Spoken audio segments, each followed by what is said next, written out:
Hi friends, welcome to Jyotisha recipes. ఇవాళ మన recipe వచ్చేసి చామగడ్డ ఫ్రై అండి. చాలా టేస్టీగా ఉంటుంది ఈ ఫ్రై. మనం ముందుగా చామగడ్డల్ని తీసుకొని ఈ విధంగా ఒక అర కేజీ చామగడ్డల్ని తీసుకొని ఉడకబెట్టుకొని పైన చిక్కు తీసేసి ఈ విధంగా రౌండ్గా స్లైస్గా కట్ చేసుకోవాలండి. అన్నీ కూడా సన్నగా కట్ చేసుకోవాలి. ఈ చామగడ్డలు చాలా మంచివండి హెల్త్కి. మగవారికి ఆడవారికి చాలా మంచిది. వారానికి ఒకసారైనా ఈ చామగడ్డని రెసిపీ తీసుకోవాలండి. ఈ విధంగా మొత్తం అన్నీ కూడా మనం ఇలా కట్ చేసి ఉంచుకోవాలి. ఇప్పుడు మనం స్టవ్ వెలిగించి ఈ విధంగా ఒక ప్యాన్ పెట్టుకొని దాంట్లో 2 టేబుల్ స్పూన్ ఆయిల్ వేసుకోవాలండి. ఇలా మనం ఆయిల్ హీట్ అయ్యాక 1 టేబుల్ స్పూను వామ వేసుకోవాలండి.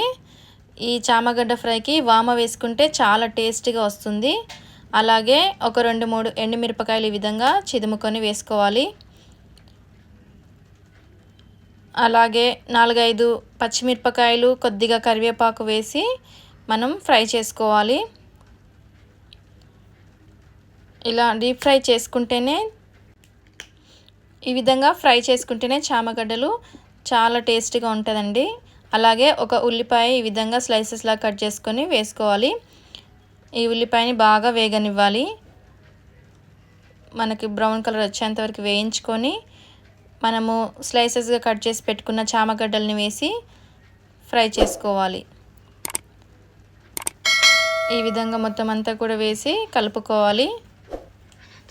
ఇలా మనము ఒక 5 నిమిషాలు హై ఫ్లేమ్లో ఉంచేసి వేయించుకోవాలి. ఆ తర్వాత మనం స్టవ్ సిమ్లో పెట్టుకొని ఇది మొత్తం కూడా ఫ్రై చేసుకోవాలండి. హైలో పెట్టి చేస్తే అడుగు పడుతూ ఉంటుంది చామగడ్డలు. ఈలోగా మనము వేరొక గిన్నెలో 2 టేబుల్ స్పూన్ల శనగపిండి వేసుకోవాలి. 1 స్పూన్ ధనియాల పొడి, అలాగే 1/2 స్పూను పసుపు, అలాగే 1 స్పూన్ కారం పొడిని వేసి అలాగే రుచికి సరిపడంత ఉప్పు వేసుకోవాలి. ఒక 1/2 స్పూన్ వేసుకుంటే సరిపోతుంది. ఇదంతా కూడా మిక్స్ చేసుకోవాలి. ఈ విధంగా మనము మిక్స్ చేసి పెట్టుకోవాలండి. అలాగే ఇప్పుడు ఒకసారి మనము ఫ్రై అవుతున్న చామగడ్డల్ని ఈ విధంగా కలుపుకోవాలి. స్టవ్ సిమ్లో పెట్టేసి ప్రాసెస్ అంతా కూడా చేసుకోవాలండి. ఇలా ఫ్రై అవుతున్నప్పుడు మనము కలిపి ఉంచుకున్న పొడిని ఈ విధంగా వేసుకోవాలి. ఇలా మొత్తం అంతా కూడా కలుపుకోవాలి. 5 నిమిషాలు సిమ్లో పెట్టేసి వేగనివ్వాలండి మిశ్రమం అంతా కూడా. ఈ రెసిపీని పప్పుచారులోకి కానీ చారులోకి కానీ మనము నంచుకుంటే చాలా టేస్టీగా ఉంటుందండి. మీరు కూడా ట్రై చేయండి. తప్పకుండా షేర్ చేయండి మీ ఫ్రెండ్స్కి, ఫ్యామిలీ మెంబర్స్కి. చాలా టేస్టీగా ఉంటుందండి. మీకు ఎలా వచ్చిందో మాకు కామెంట్ రూపంలో తెలియపరచండి. అలాగే చివరిలో కొత్తిమీర వేసి స్టవ్ ఆఫ్ చేసుకోవాలి. ఎంతో టేస్టీగా ఉండే చామగడ్డ ఫ్రై రెడీ అయిపోయింది.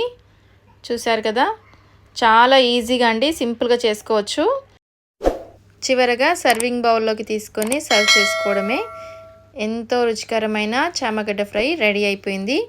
మా వీడియో కనుక మీకు నచ్చినట్లయితే లైక్ చేయండి, షేర్ చేయండి, సబ్స్క్రైబ్ చేసుకోండి. మరిన్ని రెసిపీస్ కోసం సబ్స్క్రైబ్ చేసుకోండి మా ఛానల్ని. Thank you friends for watching this video.